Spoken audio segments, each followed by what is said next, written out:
Hi everyone, it's Marish. I just wanted to give you a little walkthrough on this balancing chemical equations worksheet I put up on Moodle.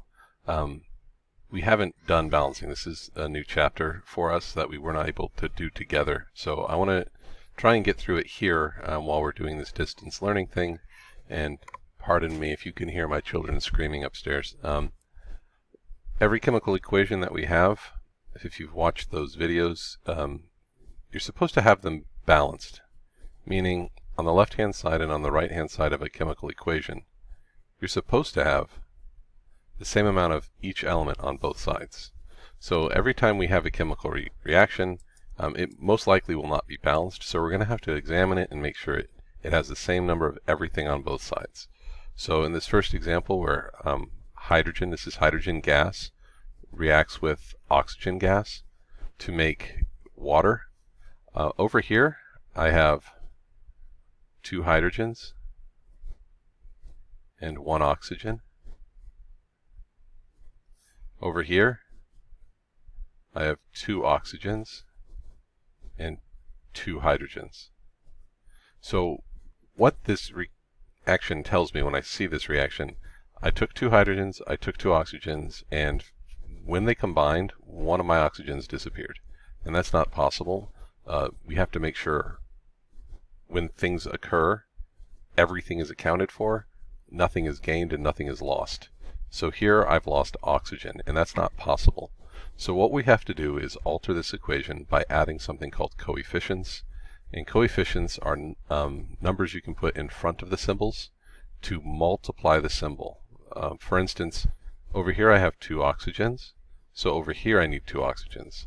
I can't change this. I can't put a 2 down here. So I can't do this, just to make it 2, because that's not water. That's hydrogen peroxide, and they're completely different things. So what we do instead is we put a 2 in front, like that, and that now multiplies this entire symbol by 2. So instead of just 2 hydrogens, I have 2 hydrogens, which is now 4 hydrogens. But my oxygens are 2 times 1. So now I have 2 oxygens. Let me do that. I don't know. Yeah, anyway. Over here now, when I put a number on this side, these values are affected, which means now my hydrogens are no longer balanced. So I have to alter this side as well. So over here, I need 4 hydrogens. So I'm going to put a 2 there, because 2 times 2 is 4. And my oxygens are fine. They are balanced. My hydrogens, I have 4 of each. My oxygens, I have 2 on each side. So this is done. And on Moodle, what you're going to be doing is putting a 1 there, just to make sure that it can recognize what you're doing. Moodle's a little weird, so sometimes we have to do crazy stuff like that.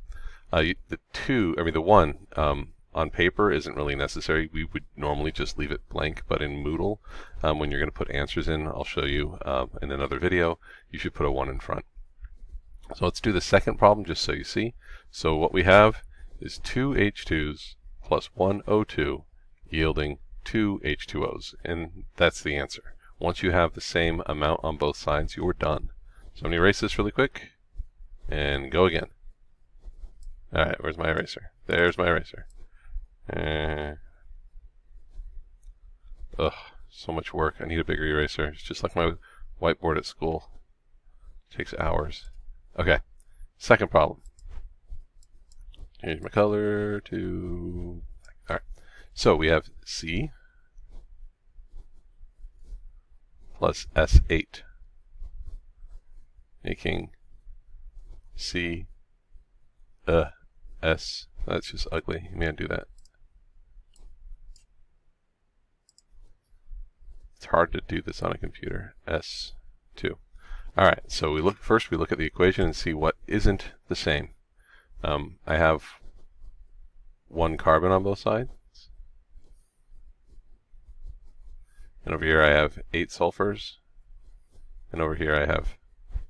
That's a sulfur. Ugh. It's early. Give me a break. 8 sulfurs. And over here I only have 2 sulfurs. So my sulfurs are unbalanced, but my carbons are fine. So over here I need to have 8 over here, and I only have 2. So I need to multiply 2 times 4 to get 8. And we multiply it by 4 by putting it in front of the whole thing. Remember, you can't separate it. You can't treat them differently. They're attached. They're one thing, so you have to multiply that thing times 4. That changes my carbon to 4, and it changes my sulfur to 8. So over here, my sulfurs are now balanced, 8 and 8. But now my carbons are off. So I have to fix this carbon by putting a 4, because 4 times 1 is 4. And we'll put a 1 here just because I want to. All right, so those are the first 2 questions on that worksheet I posted on Moodle. Please take a look at it when you get a chance and start doing them. The worksheet, let me get off this, pretty long. There's a lot of different problems. I don't know exact count, but they go up in level. We start at level 1, level 2. They're a little more complicated, so once level 1 is complete, I'll start going over things in level 2.